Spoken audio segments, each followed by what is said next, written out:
नमस्कार। डीडी राजस्थान के बहुचर्चित कार्यक्रम खेल पत्रिका में मैं अपलव सक्सेना आप सभी का स्वागत करता हूं। जैसे कि आप जानते हैं, इस कार्यक्रम में हम खेल से जुड़ी बातें आपके सामने रखते हैं, उसके बारे में चर्चा करते हैं। आज जिस खेल के बारे में हम चर्चा करने वाले हैं वो है हैंडबॉल, और जो आज विषय है जिस पे हम आज चर्चा करेंगे वो है हैंडबॉल में राजस्थान की पहचान। इस विषय पे आज जो एक्सपर्ट हमारे बीच में आए हुए हैं, आप खुद एक खिलाड़ी रह चुके हैं और आज एक इंटरनेशनल कोच के तौर पे आप अपनी सेवाएं इस खेल को दे रहे हैं। तो आइए आपको उनसे रूबरू कराते हैं। हमारे बीच में आज हैं एक्सपर्ट के तौर पे प्रदीप सिंह खंगरूट जी। आपका बहुत बहुत स्वागत है सर आज के हमारे खेल पत्रिका कार्यक्रम में। आप खुद एक इंटरनेशनल प्लेयर रह चुके हैं, नेशनल इंटरनेशनल, आपने बहुत सारे अवार्ड जीते हैं सर इस खेल में। आज आप एक इंटरनेशनल कोच के तरह तौर पे अपनी सेवाएं दे रहे हैं। मैं आपसे सर पहले तो जानना चाहता था, क्योंकि खेल की जब बात होती है तो बहुत सारे लोग इसको एज ए करियर भी देखते हैं जी। और अभी अगर हम रीसेंट पास्ट की बात करें तो खेलों में इंडिया का प्रदर्शन ओवरऑल बहुत ज़्यादा इंप्रूव हुआ है और आगे हम एक स्वर्णिम भविष्य देख रहे हैं। मैं थोड़ा सा आपसे जानना चाहता था, इतने सारे मेडल्स आपने जीते, पहले तो उसके बारे में थोड़ा बताएं, इंटरनेशनल लेवल पे, नेशनल लेवल पे, और हैंडबॉल, क्योंकि बहुत सारे व्यूअर्स ऐसे भी होंगे जो इस खेल के बारे में बहुत ज़्यादा नहीं जानते होंगे। तो हैंडबॉल क्या है और आपकी इस खेल में रुचि कैसे हुई? सर, मैं 2010 के बाद हैंडबॉल की कोचिंग में आया जी। और एक हैंडबॉल जो गेम है वो ओवरऑल बॉडी डेवलपमेंट गेम है, जिसमें पांचों फैक्टर्स काम करते हैं, जिसमें स्पीड है, एजिलिटी है, एंड्योरेंस है। तो एक प्लेयर के लिए एक बॉडी कॉन्टैक्ट गेम है, तो उसके लिए एक अच्छा फिटनेस को लेके आप बिल्कुल भी हैंडबॉल में लूज नहीं हो सकते हैं। और हैंडबॉल एक ओलंपिक खेल है जिसको ओलंपिक्स में भी खेला जाता है और उसके बाद एशियन गेम्स में, सैफ गेम्स में। तो एक काफ़ी पॉपुलर गेम है और अभी तो हैंडबॉल की प्रीमियर हैंडबॉल लीग्स भी हुई है, तो उससे देखा गया है कि उसकी व्यूअरशिप बहुत अच्छी और बहुत अच्छा रिस्पॉन्स था जी।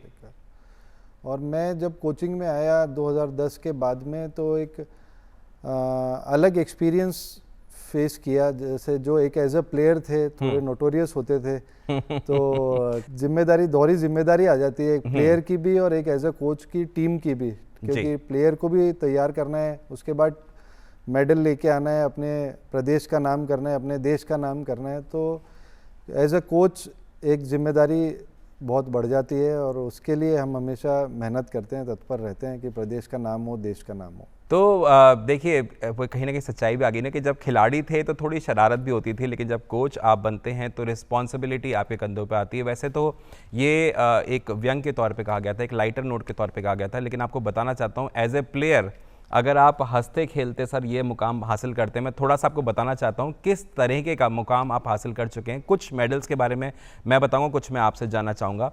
सैफ गेम्स के अंदर आपने नेशनल मेडल जीता है, सिल्वर आपने उसमें जीता, इंटरनेशनल कॉन्टिनेंटल गोल्ड मेडल आप रह चुके हैं, उसके अलावा भी आपने बहुत सारे मेडल जीते। तो अगर हंसी मजाक में इतने मेडल्स आप जीत रहे थे, उसके बाद में आपने एशियन चैंपियनशिप में भी एज ए कोच आपने अपनी सेवाएं दी और उसमें सिल्वर मेडल प्राप्त किया है टीम ने। नेशनल गेम्स में भी आपने कोच किया और उसमें भी टीम ने जीता है। Rajasthan team main and women's जिन्होंने जीता है मेडल्स, उसमें भी आपने अपनी सेवाएं दी हैं। तो थोड़ा सा उसके बारे में, उस जर्नी के बारे में बताएं सर। इतने सारे मेडल्स जीतना, कंट्री को रिप्रेजेंट करना, एक तरह से एक गोल को अचीव करना, वो सफ़र थोड़ा सा बताएं हमें। सर, एक हंसी के पीछे एक बहुत कड़ी मेहनत छुपी हुई बिल्कुल है रहती है। और अगर हम हंसेंगे नहीं तो, और अगर हम डिप्रेस हो जाएंगे हार से, ये तो फिर प्लेयर्स हमसे क्या सीखेंगे। तो हमें हमेशा हंसते ही रहना है, गुस्सा भी दिखाना होता है, मगर वो एक ड्यूरिंग द गेम होता है, एक कोचिंग का पार्ट है। हंसना भी, प्लेयर को मोटिवेट भी करना है, प्लेयर को नेक्स्ट मैच के लिए प्रिपेयर करना है। हार गया है तो उसको डिप्रेस नहीं होने देना है। उसके पीछे काफ़ी रीजंस होते हैं एक कोच के नेचर हमेशा उसको एडजस्ट करना पड़ता है और प्लेयर्स के साथ एडजस्ट करना, अगर कोच एडजस्ट नहीं करता है तो फिर वो हमेशा, वो आपको मैच में भी उसके ड्रॉबैक्स दिखेंगे जी, और वो आपको ऑफ द फील्ड भी दिखेंगे। तो जब हम नेशनल गेम्स, जब मैंने मेडल्स बहुत जीते, मगर जब मेरी लाइफ का सबसे पहला as a coach sub junior national में राजस्थान टीम का जब बॉयज़ का मेडल, ब्रॉन्ज मेडल हमने जीता 2017 में, वो सबसे बड़ा था मेरे लिए और वहीं से एक मेडल्स की जर्नी मेरी स्टार्ट हुई जी। और उसके बाद हमने 2020-21 में सीनियर नेशनल में सिल्वर जीता, उसके बाद गोल्ड जीता सीनियर नेशनल मेंस टीम में। वुमेंस टीम भी हमारी पिछले मतलब 6 साल में आप देखेंगे कि हमारा सब junior, junior, senior, boys, girls, man, women सब में राजस्थान टीम के मेडल्स हैं। क्या बात है। और अभी जो लास्ट स्कूल, क्योंकि हमारे स्पोर्ट्स काउंसिल की एकेडमी भी चलती है, तो बच्चे स्कूल लेवल तक उसमें कम्पीट करते हैं। तो लास्ट जो 6 एज ग्रुप के अंडर 14, अंडर 17, अंडर 19 में बॉयज़ गर्ल्स मिला के 6 नेशनल्स होते हैं। उसमें राजस्थान टीम ने 5 नेशनल्स में मेडल जीता है, जो कि एक बहुत बड़ा अचीवमेंट है और एक हिस्ट्री है जी। तो सर मेडल्स की जर्नी बहुत टफ रही, क्योंकि सबसे पहले जब हम प्लेयर्स में प्रिपेयर करते हैं तो सबसे पहले डिस्ट्रिक्ट चैम्पियनशिप होती है, उसमें हमारे प्लेयर सेलेक्ट होते हैं, स्टेट में जाते हैं, नेशनल में जाते हैं। और जब नेशनल मेडल जीतने के बाद जो प्लेयर्स का कॉन्फिडेंस था और जो मेरा कॉन्फिडेंस था वो बहुत हाई हो गया। और जैसे जैसे मेडल्स जीते वैसे वैसे इंटरनेशनल में और कोचिंग में बहुत हेल्प मिली, क्योंकि एक मोटिवेशनल होता है जब घर मेडल लेके जाते हैं। तो आज पूरे राजस्थान में नाम होता है, आज हम डिपार्टमेंट में हैं तो ऑफिस में जाएंगे तो ऑफिस में पहचान बनती है, एक अलग पहचान। खिलाड़ी की जो पहचान है वो हमेशा मोस्टली लोगों को याद रहती है। तो हमारी कोशिश यही रहती है कि हमेशा मेडल लेके ही लौटें, और कोशिश काफ़ी हद तक कारगर हो रही है। आपने बताया अभी रिसेंट पास्ट में 5 मेडल्स, ये आसान नंबर नहीं है, लगने में तो लगता है 5 ही हैं, बट 5 बार आप गए और 5 बार आप जीत कर गया, ये बहुत बड़ा अचीवमेंट है। मैं आपसे ना इसी क्रम में जानना चाह रहा था, एशियन चैम्पियनशिप का थोड़ा सा सफ़र के बारे में बताएं, क्योंकि बहुत सारे लोगों का ख्वाब होता है, सपना होता है वहाँ तक पहुँचना, वहाँ पर जीतना। पहली बात तो पहुँचने का सफ़र, जीतने का सफ़र, दोनों थोड़ा सा हमें बताएं प्लीज़। सर एशियन चैम्पियनशिप में Japan, Korea, China, Bahrain, Qatar, ये सब टीम्स पार्टिसिपेट करती है। तो पहले जापान, चाइना, कोरिया, इनका डोमिनेशन बहुत था।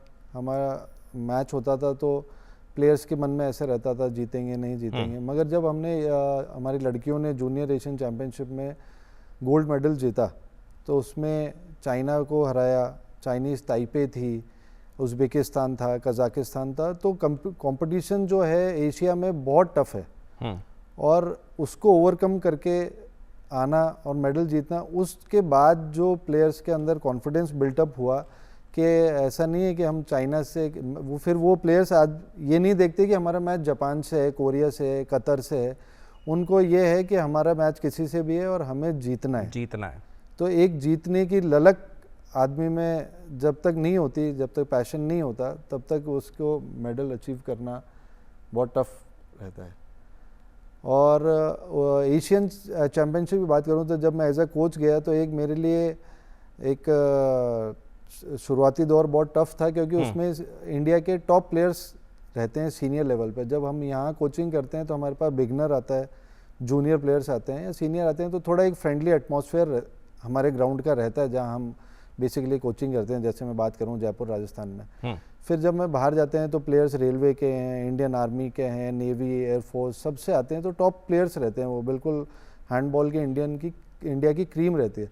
उनके साथ आपको कोचिंग करना, आपको टेक्निकल नॉलेज अच्छा होना चाहिए, आपको टेक्निकल पार्ट आपका सॉलिड होना चाहिए, क्योंकि वो लोग भी एक लेवल अचीव करके आपके पास आ रहे हैं। तो अगर आपको उनको कंट्रोल करना है, उनको कोचिंग करना है, तो उसके लिए बहुत मेहनत चाहिए। आपको ऑफ द फील्ड भी जब हम वापस आते थे तो रीड करते हैं, पढ़ते हैं, दूसरी टीम्स के मूव्स देखते हैं, तो वीडियो सेशंस भी लेने पड़ते हैं, उनके मोटिवेशनल सेशंस भी होते हैं। तो एक बहुत टफ एक्सपीरियंस रहता है सर। टफ एक्सपीरियंस रहता है, लेकिन वो एक्सपीरियंस ही आपको कहीं ना कहीं एनहांस करता है और वहीं से आपकी जर्नी शुरू होती है। जैसे हमें बताया सर ने भी कि फिर मेडल्स आप जीत के लेके आते हैं, तो वो एक जर्नी होती है और एक टीम वर्क से ही आप वो जर्नी अकम्प्लिश करते हैं through of course a medal या उस तरह का जो भी आपका गोल होता है उसको अचीव करने का। आपने सर ये तो बता दिया, हमें ये भी पता चल गया बहुत सारे मेडल्स अभी रिसेंट पास में जीते हैं, लेकिन स्टिल एक क्वेश्चन जहन में आता है। आज का अगर हम परिप्रेक्ष्य की बात करें, राजस्थान में आप हैंडबॉल को क्या एज ए खेल, as a player and as a coach किस तरह से देखते हैं? एज ए प्लेयर तो सर अभी हैंडबॉल का बहुत राइज हो गया है गेम, और कंपटीशन लेवल बहुत टफ हो गया है। तो क्योंकि इसी से अंदाज़ा लगाया जा सकता है सर, 2022-23 में प्रीमियर हैंडबॉल लीग हुआ जिसका आयोजन जयपुर में ही हुआ था, SMS स्टेडियम में। मैं भी उसमें कोच था, गोल्डन ईगल्स उत्तर प्रदेश का। तो उसकी जो व्यूअरशिप गई है तो उसी से अंदाज़ा लगा सकते हैं कि हैंडबॉल में कितना थ्रिल है। तो एज ए प्लेयर मैं बच्चों को सजेस्ट करूँगा और खासकर उनके पेरेंट्स को कि सबसे कोई भी गेम खेलते हैं और हैंडबॉल खेलते हैं तो उसके लिए एक राइट एज में पिक करना ज़रूरी है। आप किसी को देख के अगर बच्चे को लेके आते हो और डायरेक्ट आप टीवी में जो देख रहे हो वो हाईएस्ट लेवल देख रहे हो आप, और आप एक्सपेक्ट करते हो कि आपका बच्चा 1 महीने में वो वहाँ पहुँच जाए, तो आपको एक्सपेक्टेशन रखनी चाहिए, बट उससे पहले बच्चे को मोटिवेट करके आप रेगुलर पंक्चुअलिटी प्लेयर्स की देनी चाहिए बच्चे को कि वो जाए वहाँ खेले। और एज अ कोच मैं प्लेयर्स को यही मैसेज देना चाहता हूँ कि प्लेयर्स आएँ, खेलें और थोड़ा टाइम दे, कम से कम 4 से 5 साल, क्योंकि आप स्कूल की स्टडीज़ को 12 साल देते हैं, 1st to 12th, फिर आप कॉलेज एडमिशन एक्सपेक्ट करते हैं कि मैं इतना परसेंटेज लेके आऊँगा तो मैं उस कॉलेज में जाऊँगा। तो आप कम से कम गेम को आपको 5 साल मिनिमम देने पड़ते हैं अगर आपको कुछ अचीव करना है तो एज अ प्लेयर और एज अ कोच बहुत डिफरेंट है सर। उसके अगर डिफ्रेंशिएट किया जाए तो 100% अपोजिट है दोनों। प्लेयर अगर आप डिफरेंशिएट करें तो अलग है, और आप एज ए कोच थोड़ी सी रिस्पॉन्सिबिलिटी ज़्यादा होती है, बहुत ज़्यादा रिस्पॉन्सिबिलिटी औरों पे आप दाव लगाते हैं, प्लेयर खुद पे दाव लगाता है। एज ए प्लेयर मुझे खुद को प्रिपेयर करना है खेलने के लिए, और एज ए कोच हैंडबॉल एक टीम गेम है तो उसमें मुझे सभी प्लेयर्स को एक जैसा प्रिपेयर करना पड़ता है। अगर सब अच्छे होंगे तो ही टीम जीती है। अगर हमें ये 2 पोजीशन भी हमारी वीक है तो सामने वाली टीम फ़ायदा उठाएगी उसका 100%, और वो हमें कहीं ना कहीं लॉस होगा। तो सबको मैनेज करना, आज ग्राउंड पे कम से कम 60-70 प्लेयर्स आते हैं तो उनको लोड फैक्टर देखना, एज ग्रुप देखना, उनके batches banana, of the field भी उनका थोड़ा ध्यान रखना, एग्ज़ाम्स भी होते हैं। तो एज अ कोच तो बहुत रिस्पॉन्सिबिलिटी है, player as a player individual responsibility है। लेकिन आप सुनहरा भविष्य देखते हैं, क्योंकि मेरा सवाल यही था कि राजस्थान के अगर आज के परिप्रेक्ष्य की बात करें तो आप कैसे देखते हैं? तो मुझे लगता है कि आप सुनहरा भविष्य देखते हैं। 100% सर, जो अभी अचीवमेंट चल रहे हैं, जो अभी मेडल्स की रैली चल रही है, तो उससे तो आगे और इम्प्रूवमेंट होने वाला है, वो हम सभी देख रहे हैं सर। जो इम्प्रूवमेंट है, जो नंबर ऑफ प्लेयर्स ग्राउंड्स पे आने लगे हैं, नंबर ऑफ डिस्ट्रिक्ट्स पार्टिसिपेट कर रही है। आज कोई भी स्टेट चैंपियनशिप होती है तो उसमें 72 टीम्स आना अपने आप में एक खेल की पॉपुलैरिटी दिखाता है कि कितना पॉपुलर है खेल। तो 72 टीम्स का पार्टिसिपेशन हो या फिर जो लीग सर ने बताया उस तरह की लीग्स हों, राजस्थान का जो मेरा यही सवाल था कि परिप्रेक्ष्य में बात करें तो आज या आने वाला कल किस तरह से देखते हैं, तो वर्तमान भी सुनहरा है और भविष्य भी सुनहरा ही हम देख रहे हैं। एक सवाल जहन में आया इसलिए आपसे मैं पूछना चाहता था, किसी भी स्पोर्ट्स की बात करें, हैंडबॉल इंक्लूडिंग, हर बार एक प्लेयर को हर एक जना बोलता है आपको फिजिकली फिट रहना है, आपको एक्सरसाइज करनी है, जिम जाना है, रनिंग करनी है, योगा करना है and so on. Mental fitness पे एज ए कोच आप कितना ध्यान देते हैं? क्योंकि वो भी बहुत ज़रूरी है। जब आप चैंपियनशिप के लिए जाते हैं, एशियन चैंपियनशिप, सैफ गेम्स, तो आप कंपीट कर रहे होते हैं, वहाँ पर आपको मेंटली फिट होना बहुत ज़रूरी है। तो मेरे 2 सवाल आ रहे हैं, एक तो कितना ज़रूरी है मेंटली फिट होना प्लेयर को, और आप किस तरह से उनको मेंटली ट्रेन करते हैं कि वो वहाँ पर जा कर के अपना कॉन्फिडेंस लूज़ ना करें और वहाँ पर एक मेडल की तरफ बढ़ें? सर, इसमें हम प्लेयर्स के लिए 3 फैक्टर्स होते हैं। तो जैसे प्री, ड्यूरिंग एंड पोस्ट, तो उसके लिए मेंटली भी, फिजिकली के साथ साथ मेंटली प्रिपरेशन बहुत ज़रूरी है, क्योंकि प्री कंपटीशन में जितना आप स्ट्रांग रहेंगे मेंटली, उतना ही आप कंपटीशन के लिए तैयार होंगे। तो वो आपको हेल्प देता है during the competition mentally strong रहने के लिए। ऐसा नहीं है कि हम शुरू के 2 मैचेस हार गए और मेंटली हमने सोच लिया कि अब हमारा कुछ नहीं हो सकता, हमारे 3 मैच और है, हम क्या जीतेंगे, वो टीम अच्छी है, वो है। तो वो मेंटली अगर आप स्ट्रांग है तो 2 मैच हार जीत से कोई फ़र्क नहीं पड़ता। 2 मैच हार भी गए हैं, बट वो आप जब तीनों जीतेंगे तो उसके बाद आगे रास्ते खुले हैं। तो पॉजिटिविटी जो माइंड की है मेंटली प्लेयर के लिए बहुत ज़रूरी है, और उसको प्रिपरेशन के लिए हम जैसे उनको मोटिवेशनल वीडियोस दिखाते हैं, इंडिया के मैचेस दिखाते हैं जो इंडिया ने बहुत अच्छे ओवरकम करके इंडिया जीती है। और ऐसा नहीं है कि हैंडबॉल के ही दिखाते हैं। आज आप मिल्खा सिंह जी की जीवनी पढ़ेंगे, उनकी बुक्स पढ़ेंगे, जो ऐसे लेजेंड्स रहे हैं इंडिया के, जो एक बेयर फुट, नंगे पैर से आके आज ओलंपिक्स में खेलना, और आज भी मतलब उनका नाम गूंजता है जब एथलेटिक्स का नाम आता है। तो ऐसे प्लेयर्स को बहुत हेल्प मिलती है उसके लिए, और कंपटीशन में मेंटली स्ट्रांग रहते हैं तो हमेशा रिजल्ट स्ट्रांग आता है सर। तो मेंटली स्ट्रांग रहना बहुत ज़रूरी है, क्योंकि फिजिकल फिटनेस की हमेशा गेम से बात होती है, इसलिए मैंने सवाल पूछा था। तो मेंटली स्ट्रांग आपको बनाया भी जाता है, आप खुद भी स्ट्रांग हो, और हार जीत एक आध मैच पे आप परिणाम तक पे ना जाएं। परिणाम हो सकता है आप बदलने की क्षमता रखते हो और आगे जा करके आप एक स्वर्णिम इतिहास लिखें। आप अगर किसी कारणवश गोल्ड मिस भी कर जाएं तो सिल्वर या ब्रॉन्ज तक भी पहुंच सकें। इस तरह का मोटिवेशन अपने पास ज़रूर रखें। जो प्लेयर नहीं है अभी बट प्लेयर बनना चाहता है, वो अपने आप को कैसे प्रिपेयर करे? क्योंकि देखिए आप कोच हैं, आप अभी उनके साथ में कोचिंग ज़्यादा कर रहे हैं जो ऑलरेडी प्लेयर्स हैं। आपने बताया सीनियर टीम होती है, जूनियर टीम होती है, लेकिन जो अब आज आपके कार्यक्रम को देख करके मोटिवेट हो, इंस्पायर हो कि उसको हैंडबॉल में जाना है, वो अपने आप को कैसे प्रिपेयर करे? आपने एक बात बताई थी एज की, तो क्या एज फैक्टर, आपने कहा था एज सही होनी चाहिए, वो बताएं क्या एज फैक्टर होना चाहिए और किस तरह से वो अपने आप को प्रिपेयर करे? एज फैक्टर इसलिए ज़रूरी है कि कोई भी काम करने के लिए अगर आप राइट टाइम राइट एज में पिक करते हैं तो आपकी मतलब आगे जब भी आप स्टार्ट करते हैं तो आपकी लर्निंग पावर अच्छी रहती है। जब आप एक मेंटली मैच्योर होने के बाद में, अगर मैं 20 साल की एज में जाके अगर दौड़ना स्टार्ट करूंगा तो मुझे जो ऑलरेडी 10 साल से प्रैक्टिस कर रहे हैं रनिंग की, उनको compete करने में बहुत टाइम लग सकता है। मगर अगर मैंने 10 साल की उम्र में दौड़ना स्टार्ट किया तो मैं 20 साल तक आते आते गेम में मैच्योर हो जाता हूँ। तो गेम की मैच्योरिटी बहुत ज़रूरी होती है, इसलिए बच्चा कम से कम हैंडबॉल में 8 से 10 साल के बीच में हम बच्चे को लेते हैं, और हमारे जो पहली चैम्पियनशिप स्टार्ट होती है वो अंडर 12 की स्टार्ट होती है। तो इसलिए वो जब 2 साल वो खेलता है तो अंडर 12 के लिए प्रिपेयर होता है कि अंडर 12 में अब compete कर सकता हूँ। और फिर वही बच्चे अंडर 14 जाते हैं, फिर 17, 19, फिर सीनियर। तो उनका 10-12 साल की जर्नी होती है एक सीनियर नेशनल या इंटरनेशनल खेलने के लिए जी। तो उनको गेम में एक मैच्योरिटी आ जाती है, जिससे वो सेल्फ करेक्शन भी करते हैं बच्चे कि अब मुझे यहाँ पास नहीं देना, यहाँ पास देने से ऐसा हो जाता है। उनके एजम्पशन उनका अच्छा हो जाता है। और वही अगर सीनियर एज में जाके, क्योंकि आजकल जो लाइफस्टाइल है बहुत फास्ट हो गई है, तो फास्ट लाइफस्टाइल होने उसको घर का काम भी देखना है, उसको कहीं ऑफिस भी जाना है, जॉब भी करनी है, तो बहुत स्ट्रेसफुल रहता है। तो और छोटा बच्चा हमेशा मेंटली स्ट्रांग भी रहता है, फ्री भी रहता है इन सब चीज़ से, और एक गेम को टाइम भी दे देता है। तो इसलिए राइट टाइम पे चूज़ करना बहुत ज़रूरी है। तो एक एज की जो बात हुई थी, इसीलिए मैंने एक क्वेश्चन वापस पूछा। तो एक कह सकते हैं कि एक इसको हम एक्यूरेट नहीं कहेंगे बट करेक्ट एज या एक राइट स्टेप आप ले सकते हैं जब आपकी एज 8 से 10 वर्ष है। अगर ये पेरेंट्स भी इस प्रोग्राम को देख रहे हैं तो 8 से 10 साल की एक करेक्ट एज है जहाँ पर अपने बच्चों को इस गेम के प्रति आप उनको एडमिट कर सकते हैं, मतलब एडमिशन करा सकते हैं इस गेम के लिए आप उनको किसी कोच के अंडर, और जिससे कि वो अंडर 12 एटलीस्ट 1-2 सालों में बन करके प्रिपेयर हों। इसके अलावा सर जो जैसे कि आजकल गेम्स हॉबी भी है, अब जो एज ए हॉबी इसको जो आगे जा करके अपना करियर नहीं देख रहे हैं बट एज ए हॉबी देख रहे हैं, वो अपने आप को किस तरह से प्रिपेयर करें?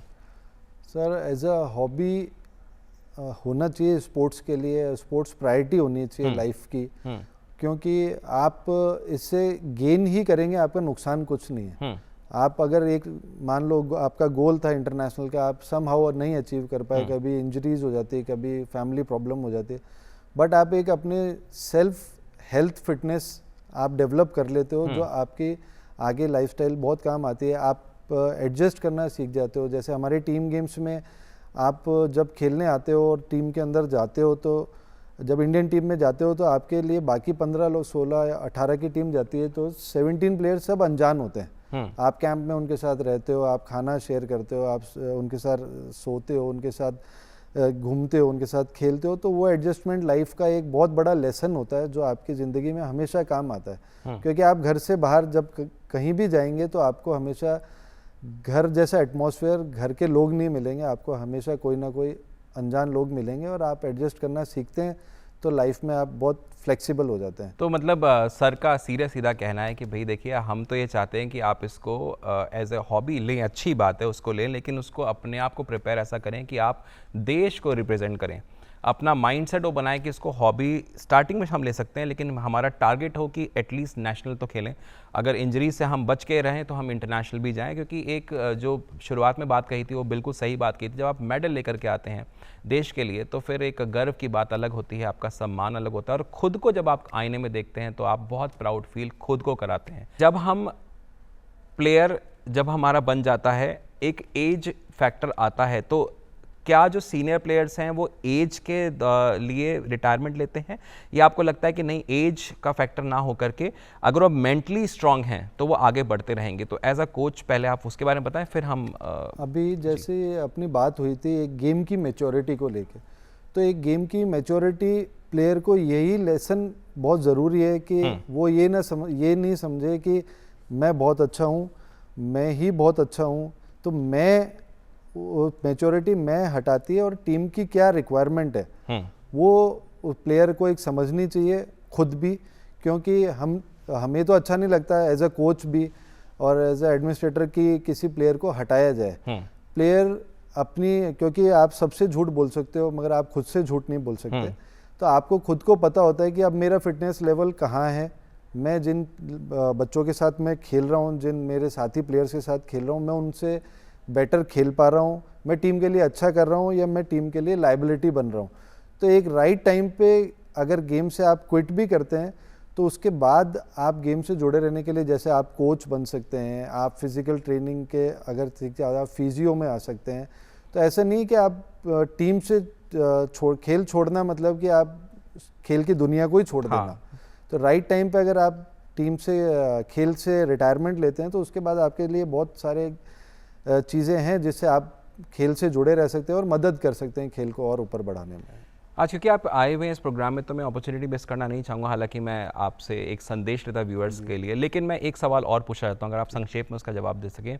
सैफ गेम्स का एक्सपीरियंस में आपसे पूछना रह गया, वो एक्सपीरियंस कैसा था, थोड़ा सा वो हमारे व्यूअर्स को बताएं। सैफ गेम्स का जब अनाउंसमेंट हुआ मेरा एज ए कोच का सीनियर मेन टीम का, तो वो मेरी लाइफ की पहला सीनियर के साथ एक्सपीरियंस था जो सैफ गेम्स नेपाल पोखरा में हुए थे 2019 में। तो उसका 1 महीने पहले 1.5 मंथ्स का कैंप लगा था। तो उस कैंप के लिए जब मैं कैंप में गया तब मैंने भी बहुत कुछ सीखा। मैं गया एज अ कोच था मगर जो मेरे सीनियर कोचेस थे उनसे बहुत कुछ सीखा कि सीनियर प्लेयर्स को कैसे एंगेज किया जाता है, कैसे मैनेज किया जाता है, क्या उनका डाइट होना चाहिए, कितना उनका लोड दे रहे हैं उस हिसाब से उनका डाइट होना चाहिए, कौन सा प्लेयर कम आज खेल रहा है तो उसने रात क्यों ऐसा कर रहा है कि रात को उस टाइम पे नहीं सोया है। तो बहुत सारी चीज़ मुझे एज अ वहाँ एक्सपीरियंस भी लर्न भी हुआ और उसको मैंने आगे अप्लाई भी किया। और सैफ गेम्स में अनफॉर्चुनेटली हम फाइनल हार गए थे। दुख तो मुझे आज भी बहुत होता है उस फाइनल हारने का, और वो एक्सपीरियंस कभी जाएगा नहीं लाइफ से, क्योंकि जब गोल्ड मेडल हारे थे वहाँ।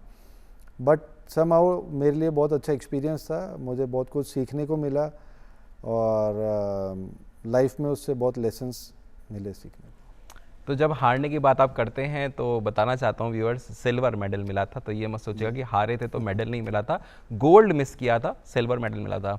अब क्योंकि समय हमें कहीं ना कहीं रोक रहा है, जाते जाते हमारे व्यूअर्स को आप अपनी तरफ से क्या मैसेज देना चाहते हैं?